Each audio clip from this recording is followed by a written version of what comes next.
Bonjour, bonsoir, bienvenue sur le plateau de Femmes, le magazine qui donne la parole aux femmes sur tous les sujets qui nous intéressent, hommes ou femmes. Aujourd'hui, on va parler beaucoup d'entreprises, d'entrepreneuriat, on va parler d'artisanat, on va parler de digitalisation, on va parler de tech, de Martinique Tech, on va parler d'engagement. Voilà, restez avec nous, vous êtes sur Zitata.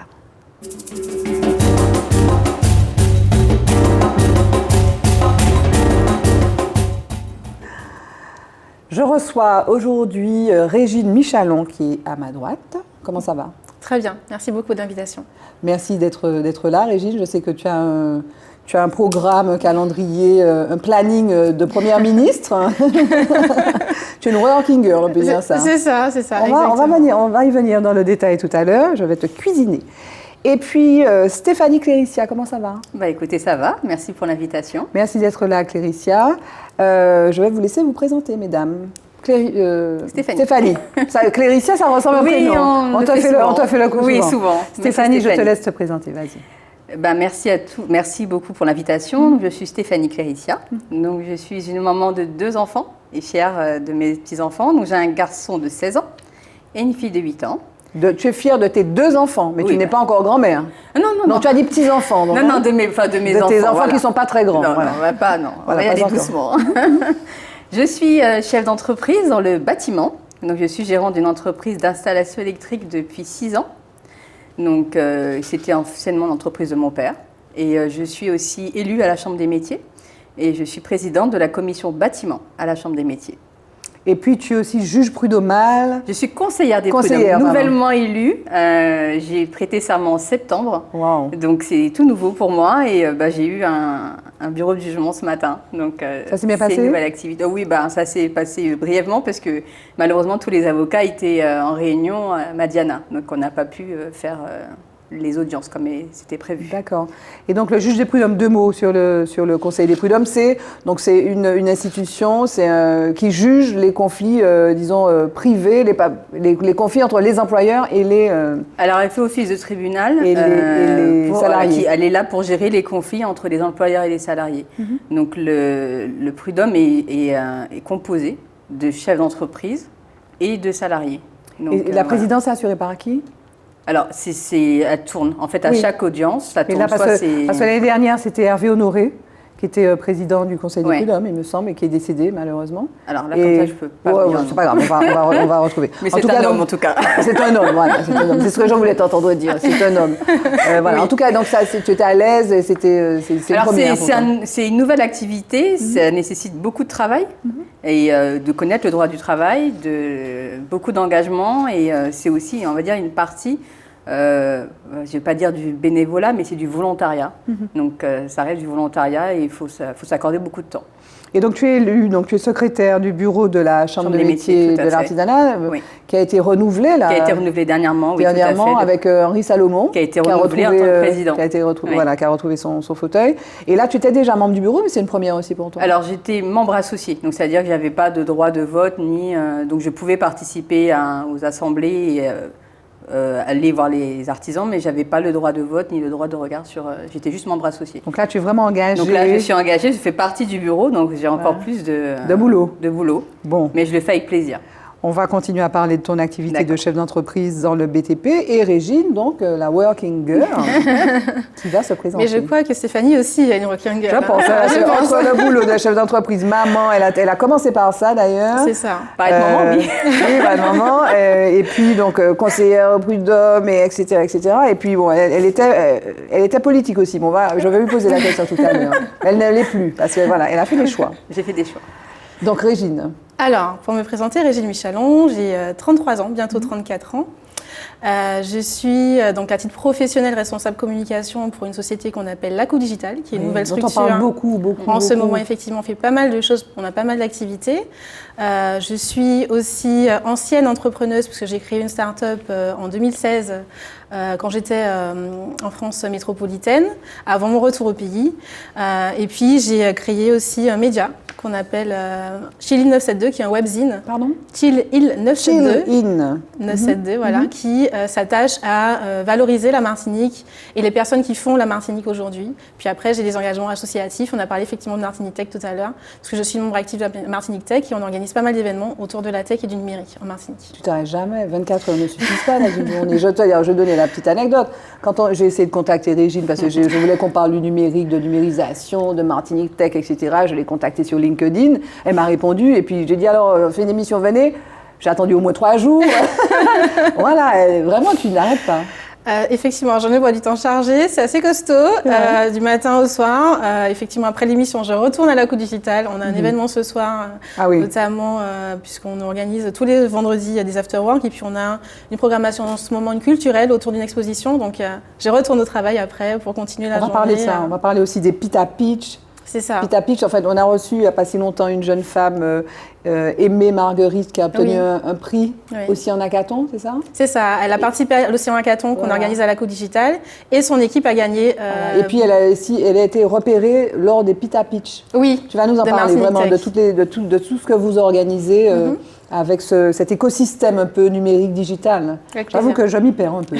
Il y a la Coupe Digitale, Madine Tech, voilà, on va revenir à ça. En tout cas, merci d'être là. Petit premier stop dans l'émission, focus, on va parler de toute autre chose.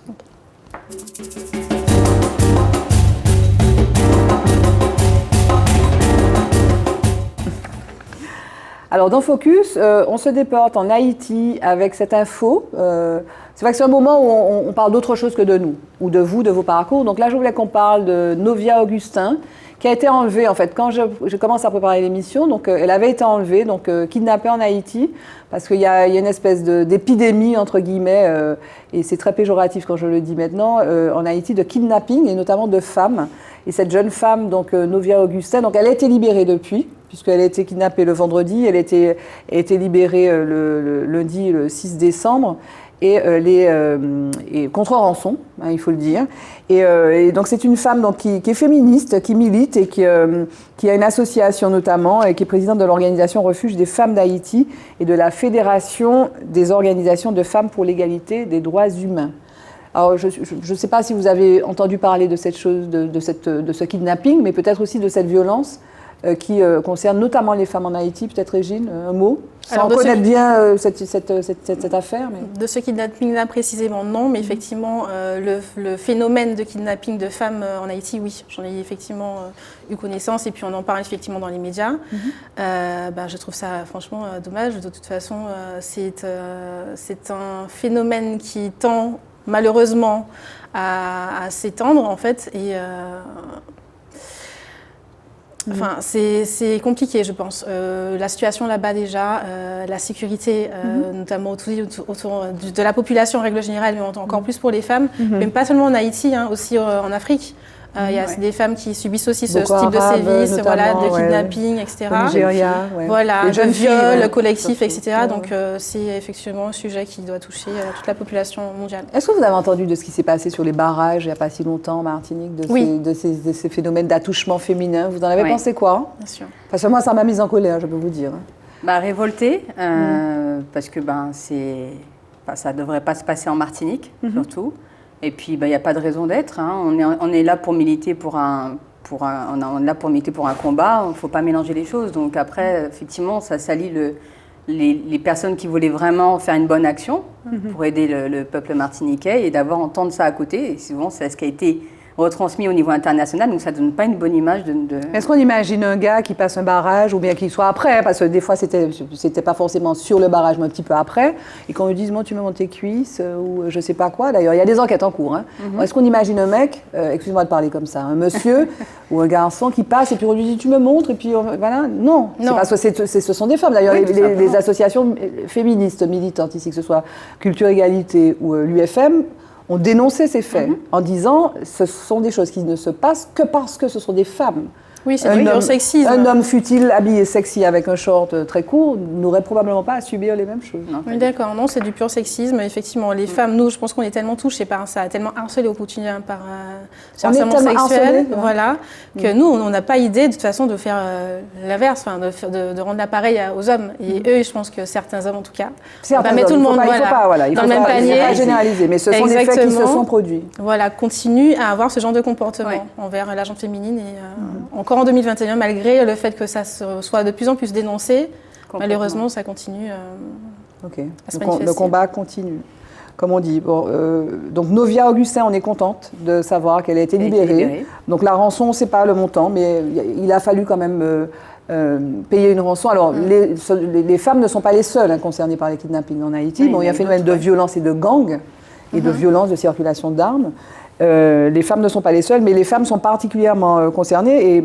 Et d'ailleurs, avant son kidnapping, Novia Augustin avait mis l'accent notamment sur le fait que les femmes étaient en particulier sujettes, touchées par ces enlèvements. Voilà, c'était le focus. Maintenant, mot de femme.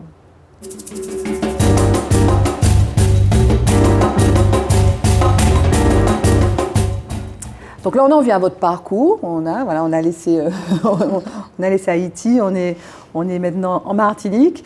Et je vais me tourner vers Stéphanie. Donc Stéphanie, tout à l'heure, on parlait vite fait de ton engagement politique. Tu as été conseillère municipale à Casse-Pilote. Tout à fait. Mais pendant longtemps quand même, 2013, c'était un mandat. Le mandat du maire qui était... Et puis tu as dit stop, c'est pas pour moi. Alors oui, il y a eu plusieurs raisons. C'est parce que moi, je me suis... j'y étais parce que j'ai voulu m'engager. C'est toujours pareil, on veut changer, donc on veut du changement, donc on s'engage. Le maire est venu me voir, donc j'ai tout de suite dit oui. Et au fil des années, je me suis rendu compte que j'aurais été plus utile dans l'artisanat pour défendre mon métier, mes collègues. Au niveau, disons, organisation, disons, syndicat, quoi, peut-être de l'artisanat, parce que tu es dans l'artisanat. Je suis dans l'artisanat et je suis aussi présidente de l'organisation professionnelle des électriciens. D'accord. Donc on sentait qu'il y avait des choses à faire et que j'aurais peut-être été plus utile par rapport à mes compétences, à mon dynamisme et à mon envie de changer les choses dans le monde de l'artisanat que dans le monde politique. Alors, tu ne vas pas nous dévoiler tous les secrets. La période est passée. On est déjà en 2021, presque en 2022. Oui. Et peut-être que quand l'émission va être diffusée aussi en 2022. 2023. Mais quoi, tu étais quoi? Tu étais, je vais employer une vieille image. C'était le pot de fleurs là qui était là, qui servait à rien, ou l'alibi. Non, pas du tout. Donc pourquoi tu... Après, c'est que c'est un monde, c'est autre chose. Et puis être... C'est un monde à part. Oui, et puis chef d'entreprise. Moi, j'étais déjà chef d'entreprise. Oui. Je venais d'avoir ma fille. J'avais une petite fille en bas âge, donc et c'est vraiment de l'implication. Oui. Et puis c'est aussi un autre domaine. Il faut connaître les réglementations, il faut connaître tout ce qui est budget, il faut connaître les termes, tout ça. Ouais, mais bon, ils ne sont pas professionnels, les messieurs. Il y a des femmes maintenant qui sont maires, il y a des conseillers municipaux, mais ceux qui s'engagent en politique ne sont pas des professionnels. Il y a une administration. Il y a une administration, mais en même temps qu'élu, il faut quand même avoir une certaine connaissance. Parce que quand vous devez voter des budgets, vous êtes en conseil municipal et vous avez des sujets qui viennent sur la table, vous devez donner votre avis, il faut quand même savoir de quoi on parle. Mais toi, un budget, attends, Stéphanie, un budget, tu connais quand même. Oui, je connais un budget. S'il y a bien quelqu'un qui connaît un budget, c'est toi. Non, mais un budget de commune, un budget d'une entreprise privée, ça n'a rien à voir, je peux vous assurer. Les femmes, j'ai une question, les femmes, j'ai l'impression qu'on a une capacité finalement à minimiser ses propres capacités. Je suis dans le cas, donc c'est souvent ce qu'on me dit. C'est souvent ce qu'on me dit aussi. Le côté humble, le côté de ne pas se rendre compte. Est-ce que c'est pas vrai? Est-ce qu'on n'a pas tendance à dire plus que les hommes? Ouais, ils vont faire mieux que nous. Allons laisser, je sais pas. Je n'irais pas dire ils feront mieux que nous, parce que je sais qu'on fait bien les choses. Maintenant, on va rester modeste, parce qu'on fait ce qu'on aime. On le fait par plaisir, par envie. Et je pense que c'est ça. Après, on n'est pas là pour s'envoyer des fleurs ni se mettre en avant. On est là pour faire une tâche qu'on a envie de faire. Parce que quand on s'engage, je pense qu'on le fait pas pour être mis en avant, on le fait parce qu'on y croit et parce qu'on a envie de voir les choses avancer. Oui, je suis d'accord. Et puis, je pense aussi que peut-être nous, en tant que femmes, ou pas, mais ça, en tout cas, c'est moi, mon regard sur la chose et moi, comment je me positionne. Je me dis toujours qu'il y a une marge de progression, une marge de... Voilà, donc pas de perfectionnisme, on tend vers le perfectionnisme et tout n'est pas parfait. Donc effectivement, voilà, un peu d'humilité parce que on peut mieux faire toujours, on fait beaucoup de choses, mais on peut mieux faire ce qu'on est en train de faire. Donc, Et vous, votre métier, donc, alors, BTP, électricité, c'est un métier d'homme, c'est un métier de passion. Alors toi, enfin non, c'est un métier d'homme. Oui, j'aime pas trop quand on dit ça. C'est sexiste, désolée Barbara, ça suffit. Non mais bon, c'était l'entreprise de ton père. Malheureusement, oui. Il y a quand même plus d'hommes dans ce métier-là. Il y a plus d'hommes, même dans l'artisanat, il y a plus d'hommes que de femmes, malheureusement. Et c'est bien pour ça aussi que j'ai accepté l'invitation, parce que je pense qu'en communiquant, en témoignant, et en disant, moi j'y suis arrivée, donc tu peux y arriver.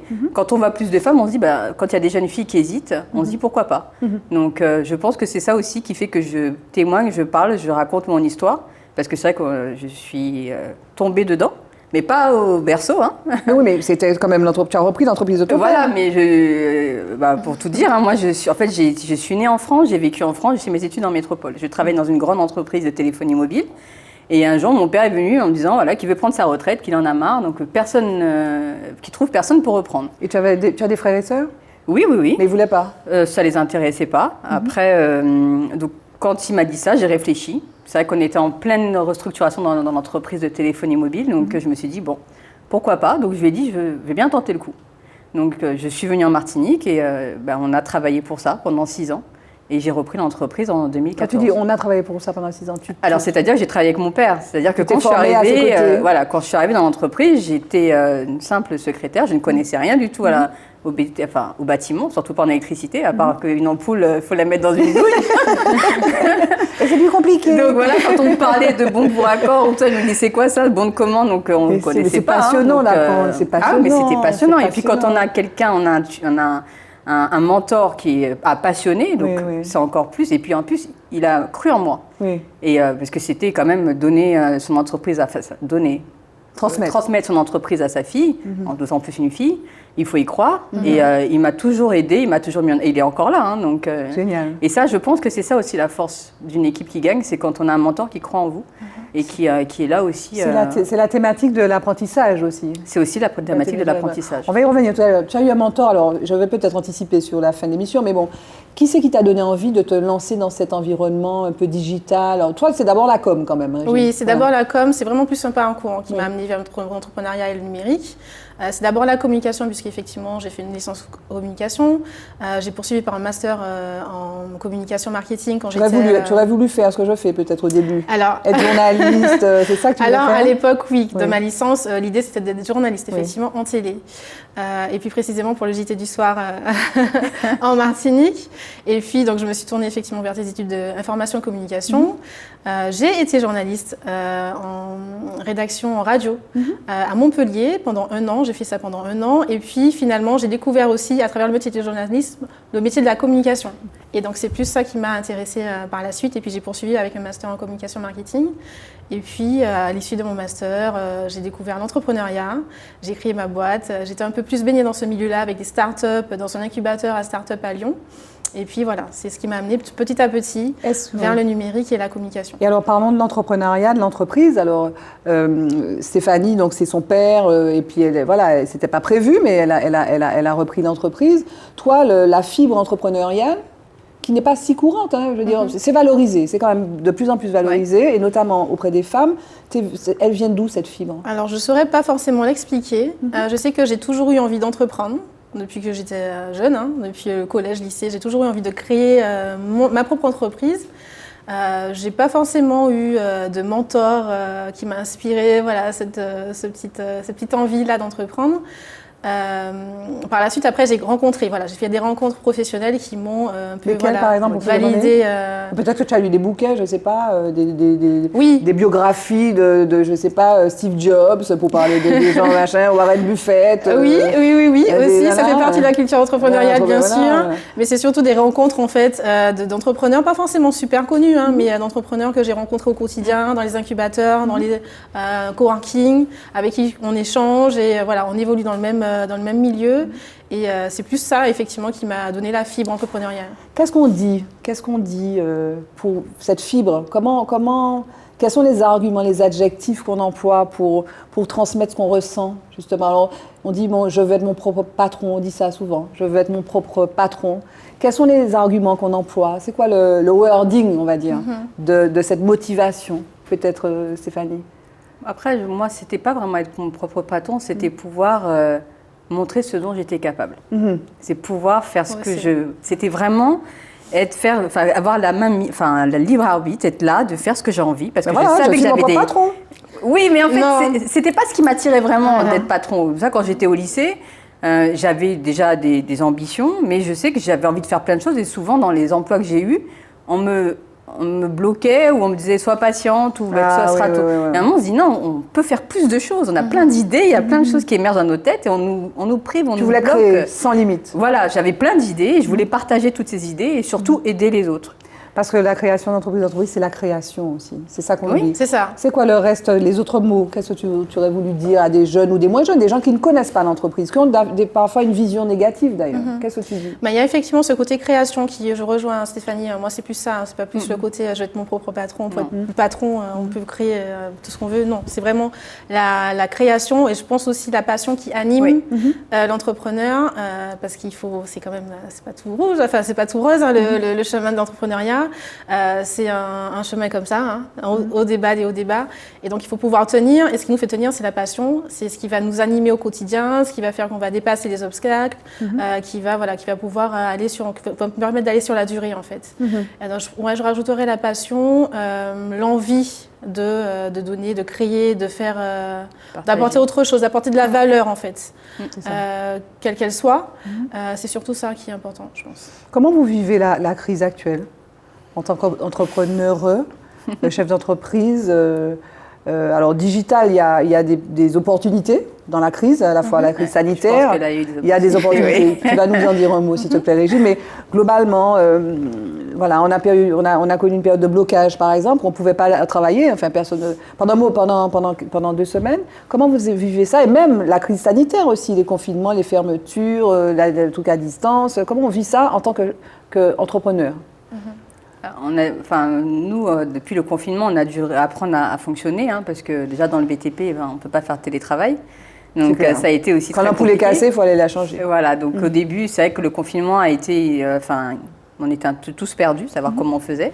Donc finalement, en s'alliant avec la Chambre des métiers, on a trouvé des solutions pour pouvoir continuer à travailler. On a aussi les couturières qui nous ont fait des masques pendant le confinement, donc ça nous a permis de continuer à travailler. Donc ça, c'était bien. Ensuite, la crise, là, les 15 jours qu'on a vécu, ça tombait, je vous avoue, c'est tombé très mal. On est en fin d'année, on est à 1 mois de finir notre chiffre d'affaires pour la plupart des grosses entreprises, pour les entreprises. Pour les entreprises, petites ou grosses. Et s'arrêter 15 jours au mois de novembre comme ça, alors qu'on a besoin de rentrée d'argent et que les trésors sont à ras de pâquerette. Dans les BTP, souvent, quand on fait des factures en novembre, on est payé fin décembre. Donc si pendant 15 jours, vous n'avez pas travaillé en novembre, votre trésorerie de fin décembre, elle est presque à moitié mangée. Et donc, il y en a qui posent des congés aussi pendant les décembre, donc ils ne peuvent pas rattraper le retard. Donc, c'est une réorganisation. Et c'est vrai qu'il y a beaucoup d'entrepreneurs, en dehors du BTP, parce que dans la Chambre des métiers, on avait beaucoup de remontées, qui ont très mal vécu les choses. Il y en a qui il y a des entreprises qui ont fermé. Alors, qui ont dû fermer parce qu'elles ont subi des conséquences comme une boulangère au Robert ou d'autres qui ont dû fermer parce qu'on leur a brûlé leur outil de travail. Il y a eu ça, bien sûr. On a eu des personnes qui ont subi, qui ont eu des outils abîmés, cassés, brûlés. Donc ces personnes-là, oui, ils sont à l'arrêt total. Donc nous, on a dû fermer, entre guillemets, parce qu'on ne pouvait pas se déplacer. Parce que nous, on se déplace chez les clients, donc il y avait un risque pour les salariés. Et aussi, il n'y avait pas d'essence, donc il fallait faire un choix. Donc on a dû faire le choix de s'arrêter. Et beaucoup d'entreprises ont fait le choix de s'arrêter parce qu'elles n'avaient pas. Et elles vont s'en relever. Alors il y a celles qui effectivement qui ont vu leur outil de travail brûlé et saccagé, donc devront reconstruire. Donc il faut qu'elles soient accompagnées. On a vu d'ailleurs qu'il y a des réunions qui se sont tenues. Mais est-ce qu'il y a l'envie? Parce qu'on a parlé tout à l'heure d'envie, de la passion. Est-ce que la niaque reste là? Ah oui, la niaque reste là. C'est quand on a cette passion, son bébé. On a envie de le voir continuer, on ne va pas abandonner. C'est vrai que c'est décourageant parce qu'à chaque fois qu'on se relève, on se reprend une tape derrière la tête. Donc on se dit c'est pas grave. Moi je sais que j'ai toujours la niaque. Après c'est vrai que c'est des fois pour se relever. Là pendant le confinement on a eu quelques aides. Il y a eu des aides. Plan de mais là les 15 jours qu'on a subis, on n'est pas aidé. Donc maintenant la seule aide qu'on a c'est notre force, c'est notre envie de continuer et la solidarité qu'on a aussi entre collègues. Donc voilà. Alors Toi, peut-être, Régine, donc, comment tu as vécu ça? Et puis peut-être les opportunités qui sont nées avec la crise sanitaire. Hein. Moins d'ailleurs les blocages, mais que la crise sanitaire, peut-être pour la digitalisation et la coût digital notamment. Oui, alors pour la coût digital, quand même, on était impacté pour les blocages, hein, puisque maintenant c'est un lieu, c'est un tiers-lieu, on accueille du monde, on accueille du public. Vous êtes On est au premier étage de la gare maritime de Fort-de-France, donc au terminal Interrail. On accueille déjà du public, on a des entreprises qui sont hébergées à la coût digital, que ce soit en bureau ou en coworking, en open desk. Donc effectivement, ça nous a impacté, hein, nous, au niveau des salariés déjà de la coût digital et puis au niveau de nos résidents. On a dû effectivement être obligé de fermer la coût digital pour la dernière semaine des blocages. Après, les résidents avaient accès à leur bureau, mais en tout cas au public, on ne pouvait pas recevoir effectivement du public, plus d'essence. Voilà, contrariété, les salariés n'arrivaient pas forcément à arriver sur le site.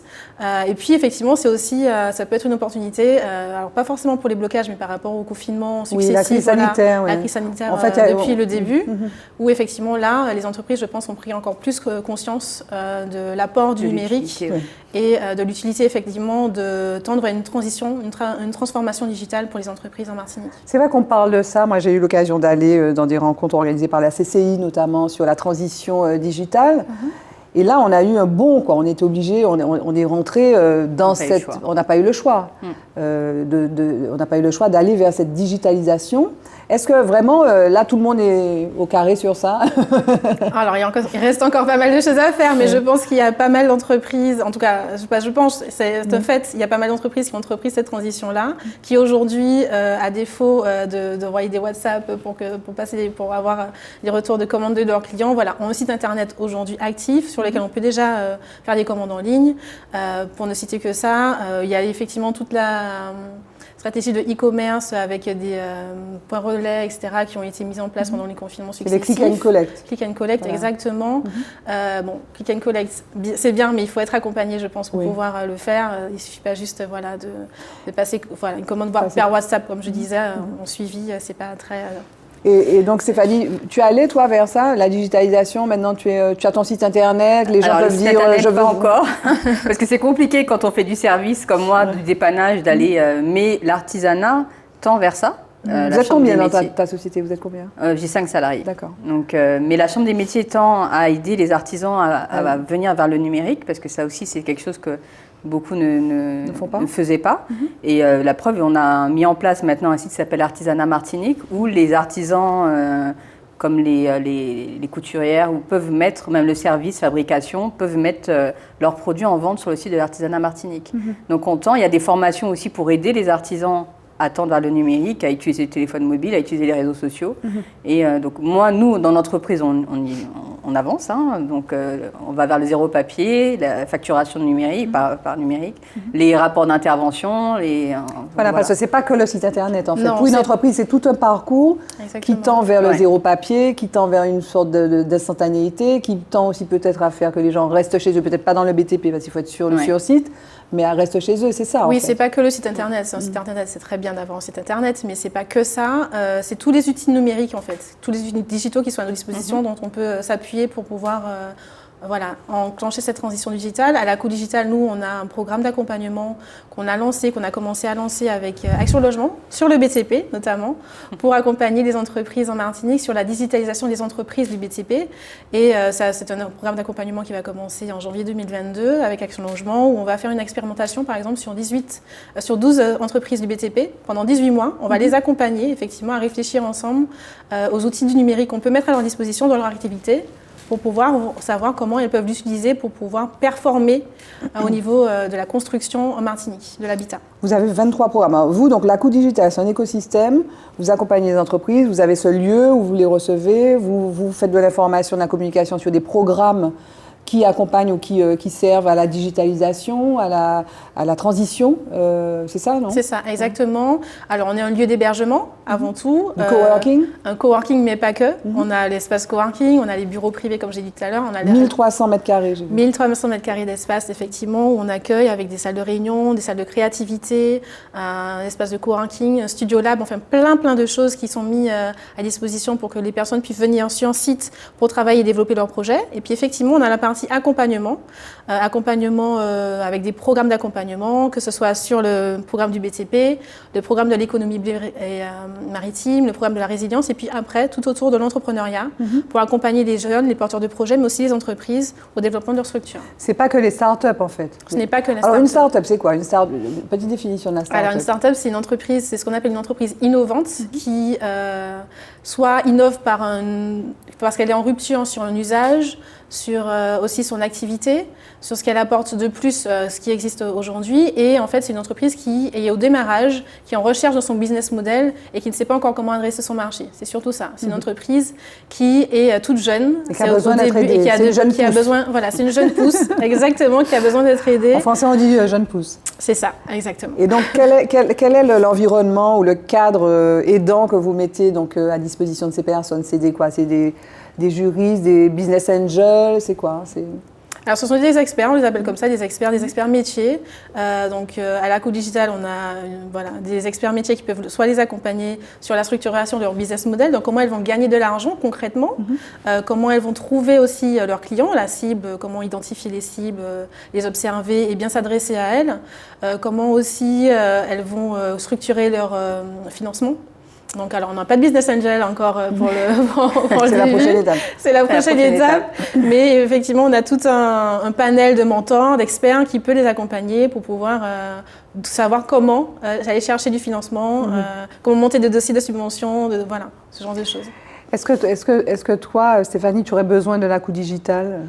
Ça peut être, oui, ça peut, c'est assez possible. Alors c'est vrai que... Mais tu connaissais la Coup Digital? Je connaissais de nom. Oui, après j'avais entendu parler de l'espace coworking, et, donc je me suis dit c'est une très bonne idée, parce que c'est souvent ce qu'on a besoin, d'endroits pour travailler, parce que moi je vois, mon bureau c'est ma voiture, entre guillemets, même si j'ai un bureau, mais quand on sort d'un chantier ou quand on a besoin de rendez-vous, de rencontrer un client, bah, ça des fois on rencontre sur les chantiers, des fois c'est bien d'avoir un espace où on peut se réunir et s'asseoir tranquillement avec son ordinateur et travailler. Donc on n'est pas que dans le... Et puis c'est des lieux aussi où les gens parlent aussi. Parce que ce qu'on ressent en tout cas des entreprises artisanales, tu disais que tu avais 5 personnes, 5 employés, 5 collaborateurs, mais on a l'image des très petites entreprises aussi, on parle de l'artisanat, mais très petites entreprises où ce sont des gens seuls en fait. On a l'impression que le chef d'entreprise de la très petite entreprise, qui parfois emploie une personne qui est le chef d'entreprise d'ailleurs, ce sont des gens seuls. Est-ce qu'il ne manque pas finalement ces connexions avec d'autres, des pairs, des gens qui pour échanger? Alors peut-être que toi, tu es moins concerné parce que tu fais partie du bureau de la chambre de métier de l'artisanat. Oui, après, c'est vrai qu'après, il y a le bureau de la chambre des métiers, il y a aussi les organisations professionnelles aussi qui permettent aussi aux artisans, aux professionnels de se retrouver, de discuter surtout de leur sujet, parce qu'une organisation professionnelle, elle traite du sujet et de l'activité. Après, c'est vrai que le monde de l'entrepreneuriat, c'est souvent un monde, on est seul face à des situations. Alors, c'est vrai qu'on est en petite entreprise, c'est encore plus compliqué. Voilà, c'est ce que parce mais même moi, en étant avec 5 salariés, je suis la seule à prendre des décisions et je suis la seule à gérer. En effet, on échange avec les salariés sur des sujets, des cas clients, mais quand on doit prendre des grandes décisions, souvent on est seul face à cette grande décision. Donc, c'est ce qu'apprécient peut-être les gens qui viennent, non? Oui, effectivement. On est en lieu de rencontre et d'échange avant tout aussi à la Coup Digital. On permet aux gens de venir ici pour travailler. Il faut savoir que la Coup Digital est ouverte à tout le monde. Oui, je suis ouvert à tout le monde, pas seulement aux résidents. Donc c'est vraiment ouvert au grand public. On peut venir prendre un café. Il y a un café, un coffee shop à la Coup Digital pour échanger, pour rencontrer les personnes. C'est aussi pour ça qu'on organise pas mal d'événements ouverts au public, comme les after-work du vendredi. Et puis on a effectivement évoqué ça m'a fait penser à quelque chose que nous on va lancer à la Coup Digital en début d'année, qui s'appelle la Coup Connect, qui est un réseau d'espaces de travail un peu partout en Martinique. Et l'idée, c'est de rapprocher le travailleur de son domicile du travail à 15 minutes de chez soi, tout simplement. Et en fait, donc on peut imaginer, par exemple, sur un chantier, je sais pas, à Casse-Pilote, qu'après avoir fait une visite de chantier, il y a un espace de travail qui soit ici à Casse-Pilote pour pouvoir se poser et travailler ensemble et faire des rendez-vous clients, comme à Sainte-Marie, comme à Basse-Pointe. Voilà, l'idée, c'est d'avoir des espaces de travail un peu partout en Martinique. Voilà, où on offre la même qualité de service que ce qu'on a à la Coup Digital. On va le dupliquer sur sur les Laku Connect, les différents Laku Connect, pour permettre aux gens de travailler à proximité de chez eux. Et donc ça peut être aussi une alternative au télétravail pour les salariés qui sont en télétravail, qui ne souhaitent pas forcément rester à la maison, mais qui ont besoin d'un cadre professionnel. On a l'occasion de rencontrer, d'échanger avec d'autres personnes et d'être dans un cadre productif pour travailler ensemble et de rencontrer, etc. Et de ne pas forcément faire une route ou prendre des embouteillages pour arriver jusqu'à son lieu de travail si tant est qu'il est. Tu as parlé de Caisse Pilote ou du Nord-Caraïbe. Il y a un projet à Bellefontaine de centre un peu qui serait dédié à la transition numérique et à l'innovation d'ailleurs. Du côté de l'EDF, de l'ancienne centrale. Oui. C'est quoi la réalité des startups? C'est vrai que c'est un mot qui peut sembler mystérieux, mais voilà, est-ce qu'il y en a beaucoup? Dans quel secteur les startups interviennent? Alors, les startups martiniquaises, elles sont dans tous les secteurs d'activité, mais vraiment tout. On a des startups qui sont dans l'agriculture, donc c'est pour vous dire, qui sont dans la grande distribution, qui sont dans la logistique, qui sont plutôt tournées vers la restauration. Donc on a vraiment de tout. Enfin, il n'y a pas même dans le domaine médical, avec Icodoc, je pense à certaines entreprises en Martinique, Ileco, Kikodoc, Tipier Coco, on a pas mal de startups qui sont un peu plus sur tous les secteurs d'activité. Après, la réalité du domaine ici, c'est que, aujourd'hui, l'écosystème se structure. Donc, on a la French Tech Martinique, on a Martinique Tech, on a le Village Baïsilière, on a Laku Digital, qui sont des structures qui accompagnent les entreprises, les porteurs de projets autour de l'innovation dans leur développement de leur structure. Donc, c'est un domaine qui se structure. Il y a de l'accompagnement qui existe. Après, je pense que là où on pêche en Martinique, c'est sur le financement de ces entreprises. Ah oui? Oui. C'est quoi les pistes alors? C'est quoi les pistes? Qu'est-ce qu'il faudrait financement, donc il y a du financement bancaire, il y a du financement, il peut y avoir des fonds européens, des subventions. De l'offre de BPI aussi. Alors, oui, effectivement, on a tout ça en Martinique. Après, sur la partie subvention, c'est encore différent de ce qu'on peut trouver en Hexagone, mais effectivement, ça a le mérite d'exister. C'est-à-dire quoi? Il y en a plus ou moins? Il y en a moins. Il y en a moins bien ici. Sûr, bien sûr. Il y en a moins, et puis l'enveloppe aussi. Mais qui déclenche des subventions au niveau hexagonal qu'on n'a pas ici? Qui déclenche des subventions au niveau... Alors moi, je pensais aux fonds privés. Pas forcément étatique. Au fonds privé, ce qu'on n'a pas ici, on parlait des business angels par exemple. Mais tu parlais des subventions. Du financement. Du financement, pas de subventions. Parce que c'est les mêmes subventions. Les subventions publiques, c'est les mêmes subventions. Oui, je parlais de financement. Financement privé. Privé, Exactement. Il n'y a pas de business angel. Il n'y a pas de business angel, il n'y a pas de fonds d'investissement en Martinique. Il manque un fonds d'investissement. Exactement. Pour la levée de fonds, les entreprises martiniquaises, elles sont... Il y a BPI, non? Il y a la BPI, c'est encore autre chose. Pourquoi? C'est pas du fonds privé, c'est pas du... Oui. Voilà. D'accord. Donc il faudrait... mais comment on fait pour générer ce financement privé? Ça veut dire quoi? Qui ne croient pas... Enfin, les personnes qui ont un peu d'argent ici, c'est ça en fait, qui pourraient investir dans les projets. Ces personnes-là sont frileuses, elles préfèrent investir dans l'immobilier par exemple. Si on veut faire... je suis start-up dans l'agriculture, je lance un procédé de je ne sais quoi d'agriculture, je vais voir monsieur Toc Toc Toc qui a beaucoup d'argent. Et je lui dis, monsieur, venez. Il va dire, mais non, moi, je préfère placer mon argent à faire des immeubles pour pouvoir les louer. C'est beaucoup moins risqué, c'est ça? Alors, c'est une vraie question, il faudrait leur poser la question. Ou des choses comme ça, c'est le concept, je pense, qui manque ici. C'est parce qu'on ne va pas aller taper à la porte d'un chef d'entreprise comme ça pour dire, voilà, j'ai un super projet. Je pense qu'il faut un concept. Il faut, comme le business angel, il faut qu'il y ait un fonds derrière. Voilà, un fonds. Voilà. Et vous travaillez sur ça? Alors non, mais bon, on travaille pour, on ne travaille pas dessus, on travaille pour que ça soit créé en Martinique et ça se développe en Martinique, oui. Alors dis-moi ton architecture idéale, s'il te plaît, je prends des notes, s'il te plaît. Alors c'est quoi l'architecture? Donc c'est un fonds d'investissement. Oui. C'est ça qu'il faut? C'est ça. D'accord. Capital risque qui a envie d'accompagner et d'investir dans les jeunes entreprises. Ça veut dire que ça peut être un fonds d'investissement mixte pour le coup. Bien sûr. C'est-à-dire qu'avec effectivement de la garantie étatique, CTM, publique, clairement, c'est ça qu'il faut créer. Et ça n'existe pas. Ça n'existe pas. Ok, bon, messieurs, on parle de développement, de régler les problèmes de la jeunesse. On a lancé une bouteille à la mer. Voilà. Tu as quel âge, Régine? 33. Voilà, c'est une jeune qui vous donne. Mais bon, ça a été évoqué déjà. Oui, bien sûr. Bien sûr. Et ça n'est pas encore. Ça n'est pas encore effectif, malheureusement. Voilà. Après, il y a pas mal de fonds qui ont envisagé de s'implanter en Martinique, qui n'ont pas encore passé le pas. Pourquoi? Je ne sais pas. Il faudrait poser la question. Mais c'est quoi ta petite idée? Je sais pas. Franchement, je ne sais pas. Je ne sais pas si c'est le contexte, si... Le contexte peut-être. Peut-être la maturité aussi de l'écosystème qui n'est pas encore peut-être au niveau de ce qu'on peut trouver en Hexagone ou à l'international. À l'international. Ouais. Est-ce qu'on peut dire pourtant que ce domaine-là, autour du digital, autour de l'innovation, c'est un domaine qui est porteur de création de richesses, qui est porteur d'emplois? Est-ce qu'on peut le dire ou est-ce qu'on ne sait pas? Voilà, parce qu'on a l'impression qu'au niveau international, on est sur cette vague-là. En fait, ce sont des entreprises de ce secteur qui créent de la richesse. Regardez Amazon, en fait, toutes les entreprises Apple, alors, elles sont parties de loin, mais c'est ce secteur-là qui crée. Bien sûr. Bien sûr. Est-ce que ici, ce serait aussi le cas, la création de valeur, d'emplois? Oui, bien sûr. C'est effectivement tous les métiers du numérique. Ce sont des nouveaux métiers. Donc, c'est des métiers où on a besoin de recrutement, besoin de force vive, de talent pour pouvoir répondre à la demande. Donc oui, c'est un vivier d'emploi qui a à pourvoir. Il y a des offres d'emploi tous les jours qui sortent sur les métiers du numérique. À la Coup Digital, on a un organisme de formation qui est hébergé chez nous, qui s'appelle le CFI, qui forme les jeunes au métier du numérique, mais les moins jeunes aussi, pouvoir un peu en reconversion professionnelle, voilà, s'orienter vers les métiers qui sont source d'emploi aujourd'hui.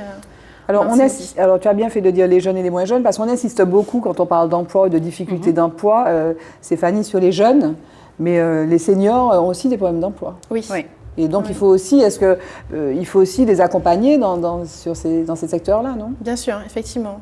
On le fait à la Coup Digital. C'est quoi les enjeux, Stéphanie, toi qui es nouvellement élue, les enjeux de l'artisanat en Martinique, globalement, au-delà du BTP? Ce serait quoi les choses à faire pour que finalement ce secteur qui emploie énormément de personnes, on a parlé de l'apprentissage tout à l'heure, quels sont les enjeux fondamentaux de ce secteur? Les enjeux de l'artisanat, c'est déjà de continuer à vivre, parce qu'on est quand même 11 000 artisans en Martinique, donc c'est pas une petite... On est nombreux quand même, donc après les enjeux sont, comme on dit tout à l'heure, ils sont aussi numériques, parce qu'il faut tendre vers la nouvelle génération, et aussi attirer les jeunes vers nous. Parce que c'est ça notre problème, c'est que l'artisanat est vu... On a besoin de redorer notre blason, parce qu'on a besoin de jeunes, et en ce moment, on a un manque de main-d'œuvre à ce niveau-là, quel que soit le secteur. Ils ne veulent pas être artisans.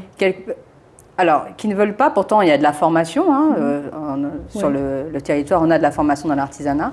Après, c'est peut-être un milieu qui attire moins, on est plus attiré par le numérique, par les nouvelles technologies maintenant, et on est moins attiré par tout ce qui est manuel, même si je trouve que quel que soit le métier dans l'artisanat, c'est des métiers qui sont faits par des passionnés, des gens qui aiment leur métier et faire un outil, travailler de ses mains, c'est quelque chose d'exceptionnel. Est-ce que tu peux nous parler des métiers de l'artisanat? Moi, je pense effectivement donc électricien, plombier, boucher, métier d'art, bijoutier. On a aussi les chauffeurs de taxi. On a les chauffeurs de taxi, on a les coiffeuses. On a les secteurs du bâtiment. Bâtiment, c'est... Un pâtissier, c'est un artisan? Oui. Pâtissier, pâtisserie, boulangerie. La boulangerie. Donc on a l'alimentaire, donc il y a aussi toutes les c'est nouvelles... des beaux métiers. Il y a aussi beaucoup d'entreprises qui créent de nouvelles méthodes alimentaires, donc avec l'agriculture, qui vont travailler beaucoup avec les agriculteurs. Après, on a la partie service, donc tout ce qui est prestation de services, chauffeur de taxi, coiffeur. Alors, pas les esthéticiennes parce qu'elles ne font pas partie de l'artisanat, mais elles vont nous rejoindre. Elles ont elles sont une catégorie à part. Donc, et puis on a les métiers d'art aussi. Oui, les métiers d'art. Donc ils ont aussi leur importance. On travaille justement à les mettre encore plus en valeur. Donc en fait, c'est aussi notre but de la Chambre des métiers, c'est de mettre en valeur ces artisans pour attirer la main-d'œuvre et leur dire on a besoin de vous. Vous voyez, donc il y a du boulot. On a une richesse. Il y a du boulot. Et on a une grande richesse en Martinique. Et donc, est-ce qu'il y a du travail? Ah oui, il y a du travail. Alors, on nous dit oui, voilà. Donc, qu'est-ce qu'on dit aux jeunes? On leur dit. Donc, qu'est-ce qu'il faut faire? Il faut mieux informer. Il faut que vous alliez dans les écoles, que vous alliez dans les collèges pour dire regardez ce que je fais. Il faut faire des visites. Qu'est-ce qu'il faut faire? Parce qu'on peut pas être à la fois en train de dire oui, on a un problème avec la jeunesse, il n'y a pas de travail, etc. Et puis là, vous êtes en train de nous dire qu'il manque. C'est ça. C'est ça. Non, c'est pas mal ou pas, Régine? Non, je suis d'accord. Il faut aller voir la jeunesse. Je pense qu'il faut effectivement aller sur le terrain. Alors oui, on va sur le terrain. Alors ces 2 dernières années, ça a été compliqué d'aller vers les lycées, vers les écoles avec tout ce qu'on a eu comme problématique. Alors on a les CFA qui sont encore là, qui travaillent, comme on a CFA de Rivière-Salée qui est encore très actif et qui forme aussi les garagistes, donc les coiffeurs. Après on a les CFA de Ducos qui ferment qui forment les professionnels du bâtiment. Donc oui, il faut aller vers, c'est notre but, ce nouveau programme, c'est d'aller vers les jeunes, d'avoir cette campagne, de leur dire, il faut redorer, l'artisanat, on a besoin de vous. Ah, bah, besoin de vous. Et c'est une richesse. Et vous avez besoin d'artisanat. Et on a besoin, oui. Et le Martiniquais a besoin de l'artisanat aussi. Oui. Parce que si demain on n'a plus personne pour vous faire des maisons ou pour vous coiffer ou pour vous faire votre pain, je suis dans une incompréhension. Enfin, voilà, parce que tout ce qu'on est en train de vivre là, ces temps derniers, on nous dit oui, on pense pas aux jeunes, on pense pas aux jeunes. Là, vous êtes en train de nous dire, c'est des trucs qu'on a en bout de fond. Par exemple, moi, j'étais restée sur une info, les bouchers, par exemple, il y a des besoins. J'avais vu une interview, une émission sur, je crois que c'était ATV, qui était faite avec les artisans ou le MEDEF, je ne sais plus, un boucher qui disait on a besoin, on embauche. Oui, oui. Donc il y a des métiers, mais en même temps, donc, effectivement, il faut aller vers ces métiers. Donc c'est quoi? C'est revaloriser aussi le travail, parce qu'il y a quelque chose de... c'est revaloriser il faut aussi... Oui, la revalorisation, c'est-à-dire qu'il faut se dire que l'artisanat est une richesse. Oui. Il ne faut pas se dire que c'est une voie de garage. C'est souvent ce qui est dit. Et malheureusement, quand on rentre dedans, on se rend compte... Moi, je vous avoue que j'ai été... Quand je suis rentrée je me suis dit, mais c'est pas possible. Quand je vois un électricien travailler, quand je vois ce que mes techniciens font, je leur dis, non, à un moment, il faut arrêter. Et puis, ils gagnent bien. Excusez-moi, des fois, ils gagnent... Enfin, pas des fois. Moi, j'ai l'impression qu'ils gagnent bien leur vie. Hein. On va pas rester... Ça va faire trop cliché. Enfin, le plombier, un plombier vient chez vous, vous n'y connaissez rien. Il gagne bien sa vie. On gagne bien sa vie. Alors... Quand on peut fonctionner. Oui. Quand on peut fonctionner. Oui, avec le Covid, c'est un peu compliqué. Quand on peut fonctionner, on gagne bien sa vie. Après, oui, il y a différents niveaux aussi. Mais après, là où on manque vraiment de main-d'œuvre, c'est surtout ce qui est Bac+2, Bac+4. C'est-à-dire tout ce qui est ingénierie. Ça, on a beaucoup de manœuvres. D'accord. Même si on n'a pas beaucoup au niveau de l'offre, on en a beaucoup. Mais après, on n'a pas assez d'ingénieurs ou d'encadrement, de techniciens. Ouais, d'accord. Donc, c'est ce qui nous manque. Oui, mais donc ça veut dire qu'il y a des débouchés. Dans l'artisanat, il y a du débouché. Après, je pense que même il faut faire venir Régine pour régler ce problème-là. Il faut faire venir Régine pour régler ce problème-là. Vous savez qu'il nous reste 6 minutes d'émission. Donc on a beaucoup parlé de elle avait peur, Stéphanie, elle était un peu tremblante. Ceci dit, il fait super froid un peu. Oui, ça va, il faut ça va. Et on a parlé de la Coup Digitale. On n'a pas dit grand-chose de Chillin 972. Oui, c'est un webzine effectivement que j'ai lancé avant mon retour au pays. J'ai toujours aimé rédiger, rédaction, etc. Tu as failli être journaliste. Voilà, c'est ça. J'ai fait des études littéraires en plus avant de continuer vers la communication. Oui, et puis voilà, j'avais envie effectivement de continuer cette rédaction web que j'affectionne tant. Et pourquoi pas, le mieux c'est de le faire sur la Martinique, sur mon île. Donc effectivement, ce webzine existe depuis 2018 et j'ai tout récemment du renfort dans l'équipe puisqu'on est 3 maintenant à rédiger sur le média. Et puis on a un caméraman qui a rejoint l'équipe dernièrement. Bravo. Et donc, Association Martinique Tech. Alors, l'association Martinique Tech, effectivement, c'est une association que j'affectionne beaucoup, qu'on affectionne beaucoup à la Coup Digitale, parce qu'il faut savoir que la Coup Digitale, le projet de la Coup Digitale est émergé dans les personnes qui étaient là à Martinique Tech à l'origine. Donc, c'est eux qui ont eu l'idée de créer ce tiers-lieu pour la Martinique. Et c'est une association qui regroupe les entrepreneurs, les entreprises et prestataires de services autour du numérique. Et notre but, effectivement, c'est d'acculturer à l'entrepreneuriat, de donner cette envie d'entreprendre aux jeunes et de permettre de fédérer en fait toute la communauté tech en Martinique. Et puis on organise effectivement pas mal d'événements. Je chapeaute l'événement Pita Pitch dont on a parlé tout à l'heure, qui est un événement qui met en valeur les porteurs de projets pour les aider à présenter un projet devant un public, que ce soit un client, un prestataire, un financier. Voilà, on les apprend à pitcher, à présenter le projet et il y a des experts, des jurys qui viennent faire un retour d'expérience. Est-ce que vous êtes lié à Station F, là, dont on a beaucoup parlé, Xavier Niel Alors, lié, non. Oui. Et vous aspirez un peu? Oui, alors on est effectivement, on nous fait souvent la comparaison avec la Coup Digitale. Est-ce que c'est comme Station F? Oui, on a pas mal de points de comparaison. L'objectif, effectivement, c'est de tendre vers ce qu'ils proposent et de faire vraiment de la Martinique un point d'entrée pour la Caraïbe au niveau numérique et innovation. Et lui, il met des sous, hein, lui. Oui. Il met beaucoup d'argent. Il a créé une école qui est spécialisée. Oui, l'école 42, effectivement. Exactement. On va, avant le mot de la forme, là, question rituelle. Quel est l'homme qui vous a le plus influencé, Régine? Et puis après, Stéphanie. Quel est l'homme qui m'a le plus influencé? On a beaucoup parlé de vous, de femmes, donc il y a une question qui est dédiée aux hommes. Tu réfléchis? Oui, j'ai réfléchi. Stéphanie? Après, la question est vite, la réponse est vite trouvée. C'est papa. Mon père. Oui. Enfin, depuis 12 ans, oui, c'est lui.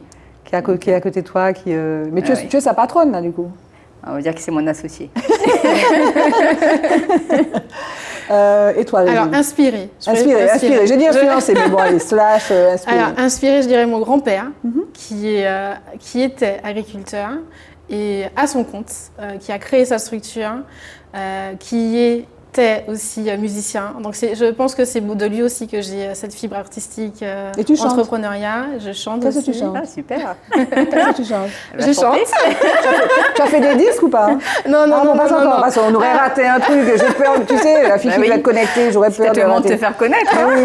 Alors, qu'est-ce que tu chantes? Tu chantes de la musique, quoi? Qu'est-ce que tu chantes? Ah, tu prépares quelque chose, c'est ça? Elle a peur. Elle veut pas nous dire. Je ne sais pas qu'on me demande de chanter sur le Non, plateau. on va pas te demander. Quoique. Mais c'est quel style? Ah, c'est la musique antillaise. Antillaise, c'est du zouk, c'est de la... Caribéenne, antillaise, okay, oui, pas antillaise. Forcément du zouk, mais... Ok, donc ton grand-père qui avait cette fibre et qui était aussi Voilà. Donc agriculteur. je pense que ça vient aussi de lui. Comment il s'appelle? Albert Limeya. Albert Limeya, ok. Voilà. D'accord. Eh bien, jingle, mot de forme.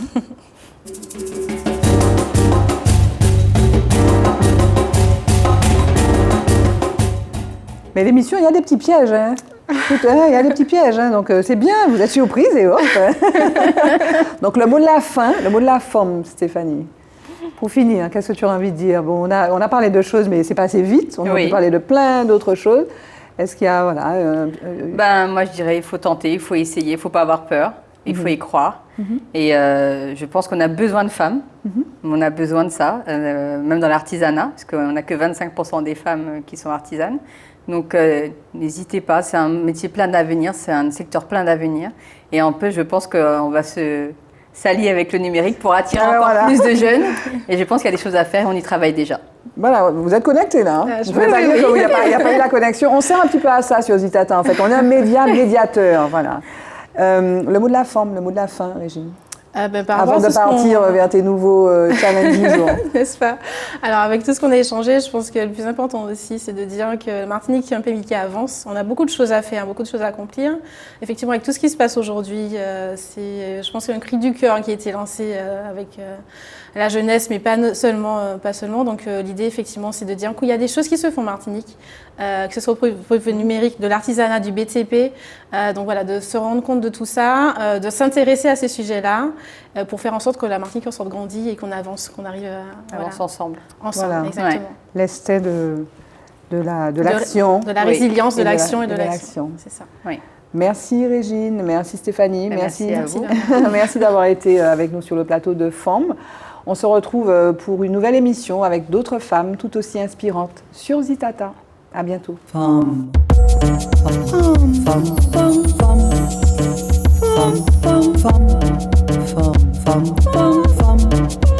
Femme.